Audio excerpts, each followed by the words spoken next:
Is leadership literature crap, nonsense, rubbish? Recently, I got very disappointed with the leadership literature and leadership. And couple of days back, I was discussing with my friends. We were discussing our career. Should we plan our career as leaders or contributors? And one of our friend, he's a very big leader in his company. I started talking negatively with him. I told him all the leadership books are crap. In the real world, the things don't work. He said one line. He said, leadership books are guidelines. Like, I said, okay, that is something.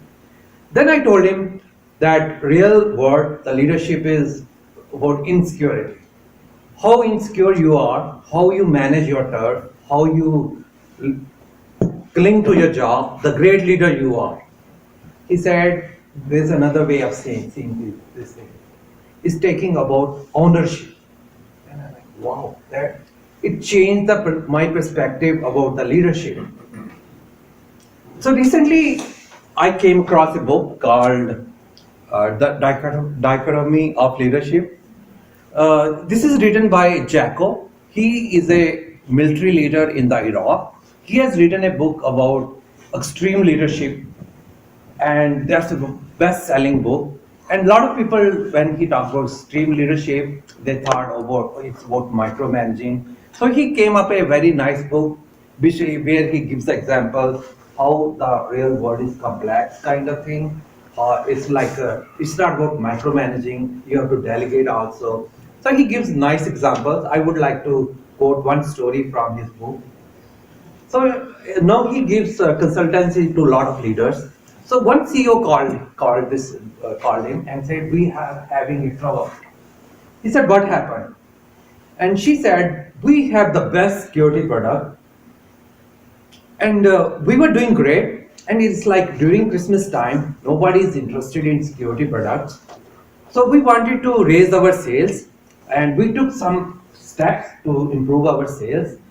We trained all our marketing people to make sure they handle the objections very effectively. They do their job, they are motivated.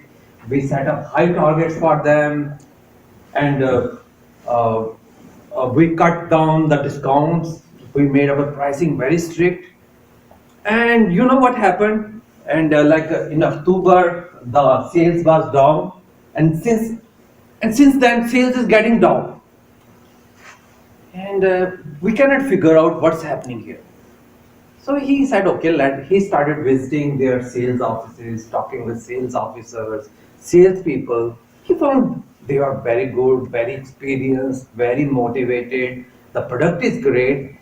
And he heard some of the calls, and they were reading from the scripts. And scripts were so great. They were doing such a great job handling the sales call. He couldn't realize they are reading from the scripts.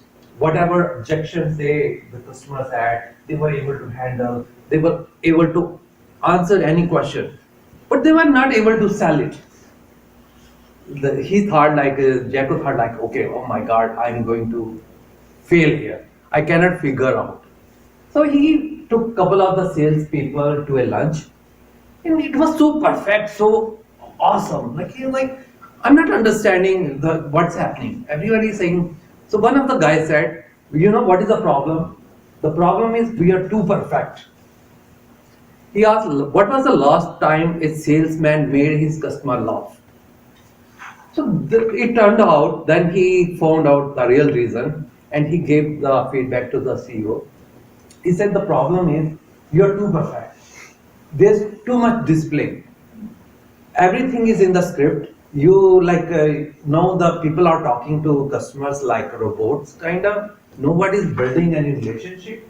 You have high sales target. The moment they feel they cannot close the call, they drop the call. They're not trying to build the relationship, and a lot of time they are not able to give any discounts. A lot of time you buy something, or he gives you some special discount. If there's no, they cannot sell you, give you discount.